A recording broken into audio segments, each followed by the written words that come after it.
بسم اللہ الرحمن الرحیم۔ السلام علیکم ورحمۃ اللہ۔ پیر کا دن تھا۔ سلطان صلاح الدین ایوبی اپنے دربار میں موجود تھے۔ تمام درباری مؤدبانہ انداز میں کھڑے تھے اور دوسری طرف سائل کھڑے تھے۔ سائل اپنے مسائل بتاتے جا رہے تھے اور سلطان صلاح الدین ان کے مسائل حل کر رہے تھے۔ اتنے میں ایک عورت کالے برقعے میں آئی جس کی صرف آنکھیں نظر آ رہی تھیں۔ ہرن جیسی آنکھیں بتا رہی تھیں کہ یہ عورت بہت خوبصورت ہے۔ شاید ہی کوئی اس کی نشیلی اور مستانی آنکھوں کو دیکھ کر کوئی آدمی اپنے آپ کو کنٹرول رکھ سکتا تھا۔ وہ عورت صرف صلاح الدین ایوبی کے دربار میں روئی جا رہی تھی۔ منہ خاموش تھا، آنکھوں سے آنسو نکلے جا رہے تھے۔ پورا دربار ہی اس کی طرف متوجہ تھا۔ اس عورت کی رونے کی وجہ معلوم کرنا چاہتا تھا۔ جب سلطان صلاح الدین ایوبی نے رونے کی وجہ پوچھی تو وہ اور زور سے رونے لگی۔ اس عورت نے روتے ہوئے انداز میں بات شروع کی کہ سلطان صاحب، میری شادی ایک سنار سے ہوئی ہے جو دل کا بہت اچھا اور سیدھا سادہ انسان ہے۔ وہ خاندانی سنار ہے اور کافی امیر بھی ہے۔ وہ لوگوں کی باتوں میں بہت جلد آ جاتا ہے۔ ہمارے گھر کے پاس ایک آدمی رہتا ہے جو زانی اور چالاک انسان ہے۔ وہ مجھے بری نظر سے دیکھتا ہے۔ اس نے کئی دفعہ مجھے آفر کی ہے کہ اپنے شوہر کو چھوڑ کر میرے پاس آ جاؤ کیونکہ میرا شوہر اب بوڑھا ہو چکا ہے اور میں خوبصورت جوان لڑکی ہوں۔ اس چالاک انسان کو جب معلوم ہوا کہ میرے شوہر کے پاس 10,000 دینار ہیں تو اس نے میرے شوہر کے کان بھرنے شروع کر دیے کہ یہ تمہارے دینار لے کر کسی اور کے ساتھ بھاگ جائے گی اور تمہارے پاس کچھ بھی نہیں بچے گا، نہ بیوی ہوگی اور نہ ہی دینار ہوں گے، لہٰذا وہ دینار میرے پاس رکھوا دو، جب ضرورت ہوگی تو مجھ سے لے لینا۔ میرا شوہر اس کی باتوں میں آ گیا، اپنے 10,000 دینار اس کے پاس رکھوا دیے۔ کل ہمیں ان دیناروں کی ضرورت پڑی تو میرے شوہر نے مجھے ان کے گھر بھیجا کہ اس سے میرے 10,000 دینار لے کر آؤ۔ میرا شوہر چونکہ اندھا تھا اس لیے مجھے ہی اس کے گھر جانا پڑا۔ جب میں اس کے گھر گئی تو اس نے میرے امید کے برعکس خدمت کی جو میرے لیے بھی ایک عجیب بات تھی۔ میں یہ سوچنے پر مجبور ہوگی کہ ایسا کیسے ہو سکتا ہے کہ یہ انسان اتنا اچھا ہو جائے۔ جب میں نے اس سے اپنے شوہر کے 10,000 دینار مانگے تو اس نے آنکھیں ماتھے پر رکھ لیں۔ کہنے لگا کہ میرے پاس تم لوگوں کے کوئی دینار نہیں ہے، البتہ تمہارے لیے ایک آفر ہے، اگر تم ایک رات مجھے دے دو تو 10,000 کیا کئی 10,000 دینار دے سکتا ہوں۔ اگر تم اپنا یہ خوبصورت جسم مجھے سونپ دو تو اگر نہیں راضی ہوگی تو کچھ بھی نہیں ملے گا اور بھوکی ہی سو جاؤ گی۔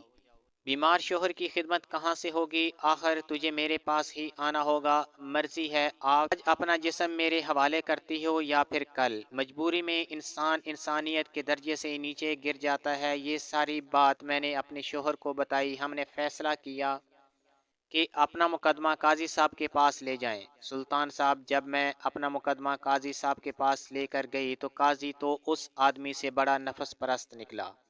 میری خوبصورتی ہی میری دشمن بنتی جا رہی تھی۔ میری خوبصورت آنکھوں کو دیکھ کر کہتا ہے کہ آنکھیں اتنی خوبصورت ہیں تو باقی جسم کتنا خوبصورت ہوگا۔ کچھ دیر کے لیے بستر پر میرے ساتھ لیٹ جاؤ تو میں فیصلہ تمہارے حق میں دے دوں گا اور اسے سخت سے سخت سزا دلوا لوں گا۔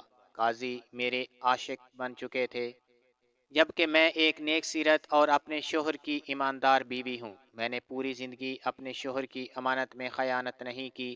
سلطان صلاح الدین ایوبی نے جب اس عورت کی بات سنی تو غصے سے لال ہو گئے۔ غصے سے لال ہوتے بھی کیوں نہ، بات عورت کی عزت کی تھی اور ان کی سلطنت میں ایسا ہو رہا تھا۔ سلطان نے فوراً دونوں آدموں کو بلایا اور ان سے باری باری پوچھا۔ سب سے پہلے زانی آدمی سے پوچھا کہ تمہارے پاس اس کے دینار ہیں؟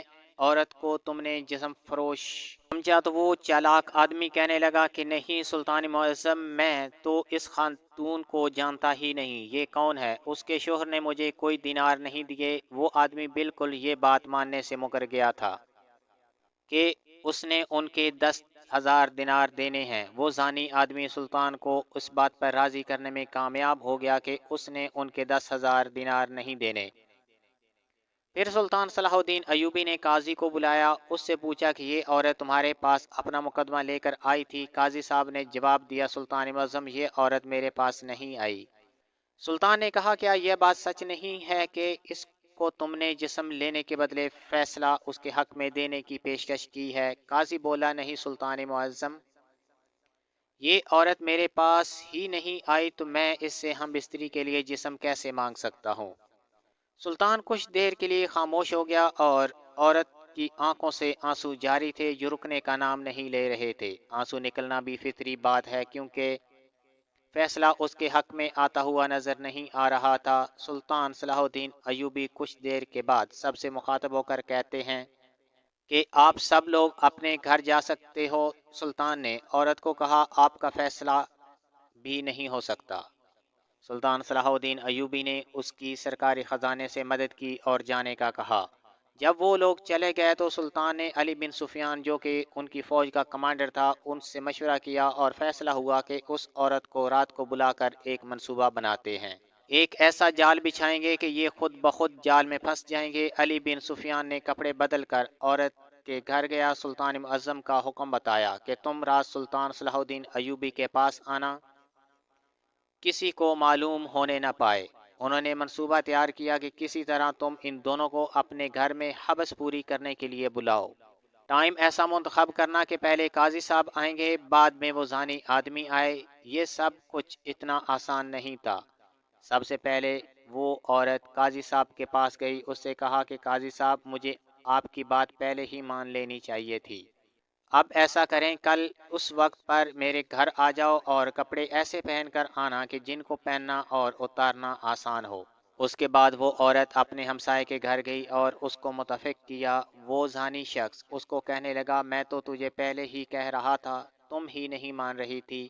میں 10,000 دینار کیا اپنی ساری جمع پونجی تجھے دینے کے لیے تیار ہوں۔